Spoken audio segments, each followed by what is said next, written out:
Yeah, I've got, you know, I've spoken to folks that, they look for those sorts of pilots. They want pilots that can get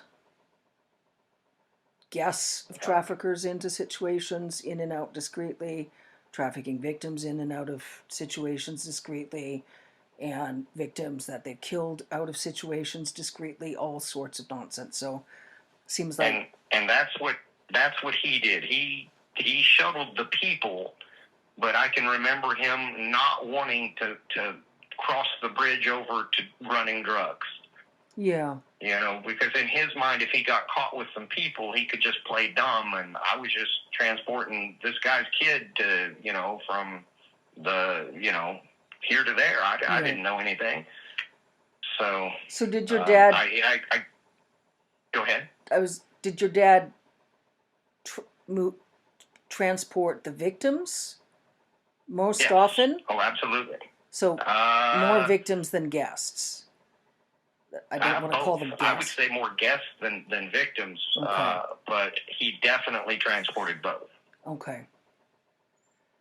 Okay. And And that was either directly he for Epstein, like wasn't transporting Epstein so much as Epstein's victims and Epstein's and the guests. clients. Okay, Yes. the clients. But he was definitely around Epstein. I can remember the one time that I can remember meeting both of them, and I can't even remember Jeffrey hardly at all. But I can remember the conversation in the car where they kept asking how to say Ghislaine's name because it was unusual, and during that meeting, my mom wanted to get the name right, for whatever. That was important to her. Yeah. And what's your mom's name again? Her name was Mary Lynn Riley. This would be Mary kind Lynn of my Riley. third mom because my dad adopted me with a lady named Irene Ursula Litsky was her maiden name. Mm-hmm. Her name is Peter now. But those two adopted me. He got divorced from Irene in 79 or 80 and almost immediately married Lynn. So Irene may have been involved in some of that, but that would be from a time frame that I don't have clear recollection of. I do have clear recollection of Mary Lynn Riley's involvement, but she died via suicide a number of years ago. Okay. Now,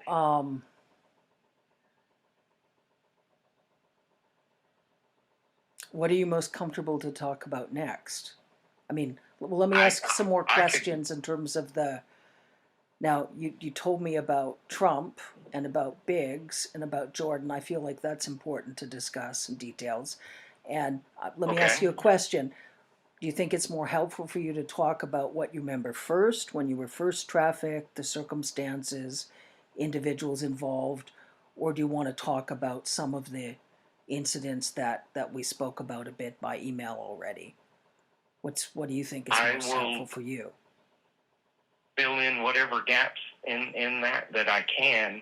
I have spoken to you about most of what I remember clearly, but I can give you some of the details with those three, and that's why I am willing to talk about them. There's no. I remember more things, but I just can't. I can't give you much in the way of detail for anybody other than those three. I can remember Jim Jordan. I went to a party. This was at a farm. There were, 25 to 50 people there. I mean, it was a good amount of people, but not a massive crowd by any stretch. But the experience that my dad sold to those people was, if you could pin me, then you could do whatever you wanted.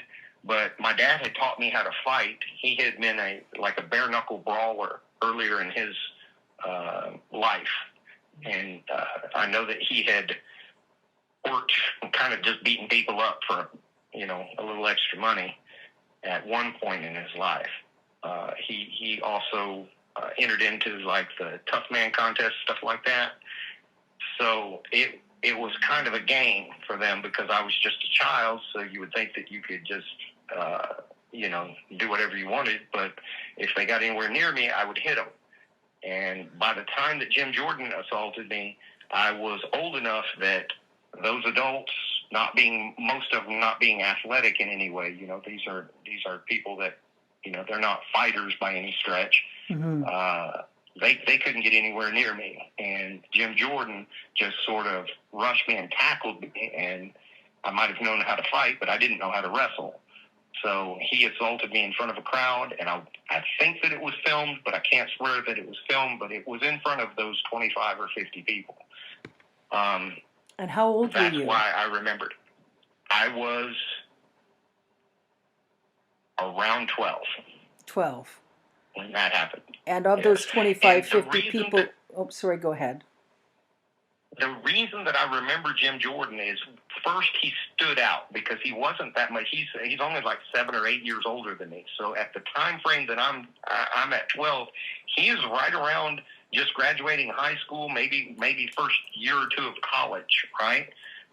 So him being so much younger stood out. And then I remembered his jawline. He has a very